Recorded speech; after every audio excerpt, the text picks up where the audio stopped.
Hey, thanks for being a part of the conversation. This is Forest Stories.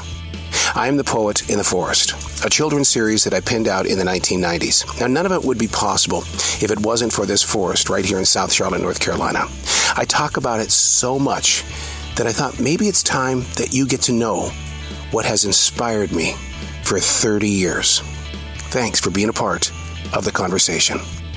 Welcome back to the forest. It's been a few days since Tropical Storm Debbie. I haven't been back to this darker side of the forest, meaning less walked upon, less visited. As I'm moving through the trees right now, the grapevines are just out of control crazy. But you can see the path of the water, where it built up, and what has been damaged. But what I want to take note of is the actual creek itself, the slow-moving creek that makes its way to the lake. To my left is a giant fallen limb. Got a couple of them here, but nothing that seems to be too damaging. As my wife would say, you have to leave them on the ground because something has to feed the soil, and it also has to block future storms from destroying the land. The tall grass that's always been so available to walk through is still here. It doesn't look bent over or pushed aside by the winds or the rain of Tropical Storm Debbie.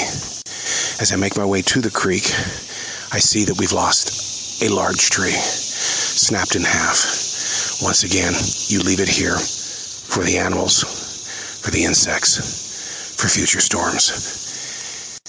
I'm at the creek right now. You can see where the water itself added up, but I don't see as much erosion as I've seen with other storms that have come through this area.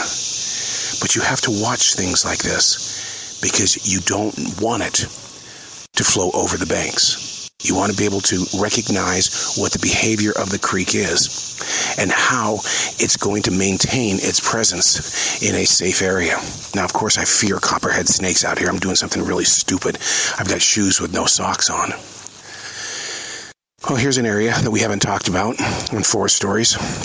The creek that I tried to create with its river rock to help relieve some of the stress of the erosion coming down the other side of the hill. Remember, it's a 95-foot drop from the front to the back, to this lake, to this creek. I would say at this point in time, the way that nature has taken care of this forest, the water hasn't done that much damage. Just the broken trees and the limbs that lay on the ground. Hey, thanks for being a part of the conversation.